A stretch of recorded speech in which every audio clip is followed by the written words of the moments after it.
So these mixed model tests of emotional intelligence show a really strong relationship with those personality traits. So strong that it's been argued that they're actually just measuring these existing personality traits, that what we've got is a relabeling of existing traits rather than measuring a new construct, emotional intelligence. So they can also relate to the personality trait extroversion.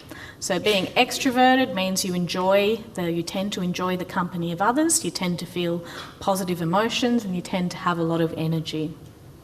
So these are very strongly related to those existing constructs in psychology. The tests tend to be really quick and easy to administer, that's why there's a huge number of them, but they also tend to have fairly transparent items that are easy to fake. So what I mean by this is, say there's a very common scenario when these tests are used, you're going through a job application process and you have to do a battery of psychological tests as part of that application. You come across the item, as on the previous page, I know when to speak about my personal problems to others. Even if you pretty much know that you'll tell anyone your life sob story, you're going, they probably won't give me the job if I say that. I might say yes, I always know when to tell people my personal information about my emotions.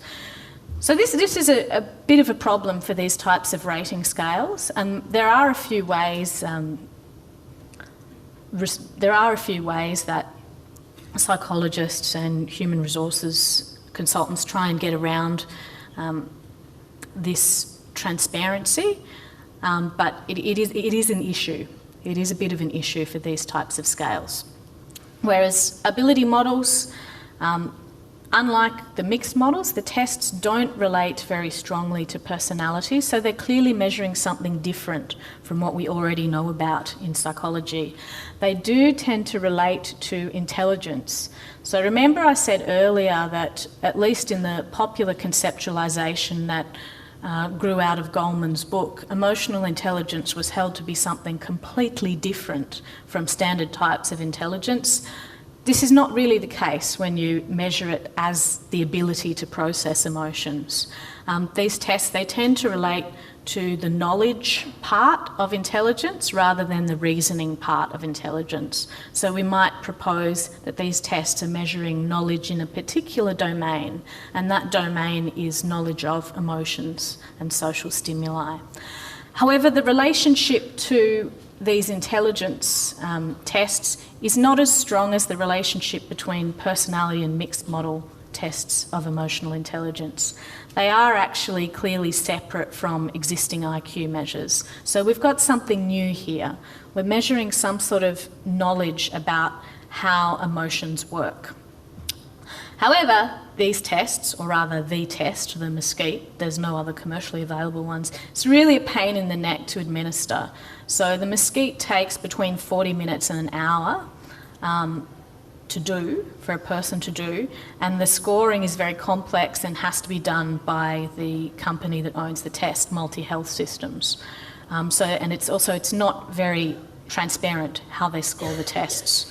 There's very few tests available. As I said, the Mesquite is the only one really, but it does depend on knowledge. You can't increase your score just because you want to. If you really can't see the emotions expressed in someone's facial expressions, you can guess the answer, but you can't increase your score to a higher level than you can actually see, than you can actually perceive.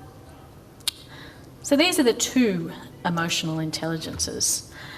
Now, as I said, there were many, many different definitions. Each of the different research teams who started working on emotional intelligence in the late 90s came up with their own definition. We've coalesced at this point so that most people are now using this particular definition of emotional intelligence, the 4-branch hierarchical model of emotional intelligence proposed by these three guys: John Mayer, at the University of New Hampshire, Peter Salovey at Yale, and David Caruso in the world of business, who does his own consultancy work, has a consultancy. So they proposed this definition in a series of articles in the 1990s, and the definition is basically based on this picture here. So they're proposing that there's 4 related sets of competencies, which they call branches, which range from the very simple types of skills, like being able to read someone's facial expression in terms of emotion, to the very complicated or complex sorts of skills, like being able to reflectively regulate or manage your emotions. So I'll just go briefly through how they define these 4 sets of competencies, these 4 branches. So at the very bottom is the perception and expression of emotion. This is branch 1. So this relates to things like, as I said, being able to recognise the emotions that other people are expressing through their facial expressions, through their tone of voice, through their body language and so on. So you really want to be able to know whether someone's being sarcastic or not from their tone. This is a useful skill. The second branch is this assimilating emotions in thought. So there's 2 aspects to this. The first one is knowledge of what kind of emotions might be useful to feel in different kinds of situations, different kinds of non-emotional tasks. So for example, if you are about to go into an exam room, you might want to know that it's best not to feel horribly anxious. It might be best also to have a sort of flat emotional affect and not to be really excited and bouncing off the walls and wanting to chat with people. So that's the first component to this second branch. The second component is actually being able to do it. So it's all very well to say, okay, I know that it's useful for me to be sort of calm and quiet, but I can't control myself. I'm bouncing off the walls, I'm really anxious. So there's 2 very different components to that branch. And together these 2 branches are known as experiential or experience-based emotional intelligence. The third branch is the understanding of emotions. So this is your knowledge about emotions as a source of information, how emotions relate to each other, how they relate to situations. So you might know that a loss will usually result in the feeling of sadness. And finally, there's this reflective regulation or management of emotions. So this is being able to manage an emotional situation to gain the best possible outcome. So for example, if you've gone out to dinner with friends and the friends start to have a big domestic at the dinner table, if you know what to do to bring things back to an even keel in that situation, that's your emotion management ability. That's your reflective regulation of emotions. So together these 2 higher branches are referred to as strategic emotional intelligence because they involve implementing strategies to get to what you want. So these 3 guys, they propose that emotional intelligence is an ability. So they're proposing that it actually is pretty much a part of intelligence. It's a specific part. It should relate to other kinds of abilities and it should show developmental progression. So it should get better from childhood to adolescence to adulthood. And as I said, there's 2 tests that measure this. Well, actually I said there was 1.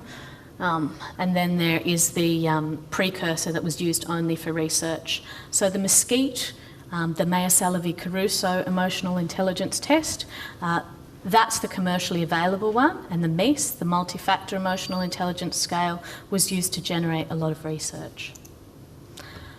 So I'm finally getting to what I hope is really the guts of this presentation today, and that's evaluating some early claims about emotional intelligence. And one of the major claims is that emotional intelligence is in fact more important than IQ for job performance. At the time when this was first commonly believed, there was no research base to evaluate whether it was true. Now there is. We now have enough research so that this can be summarised with a statistical technique called meta-analysis, which is just a way of summarising different papers, different research findings.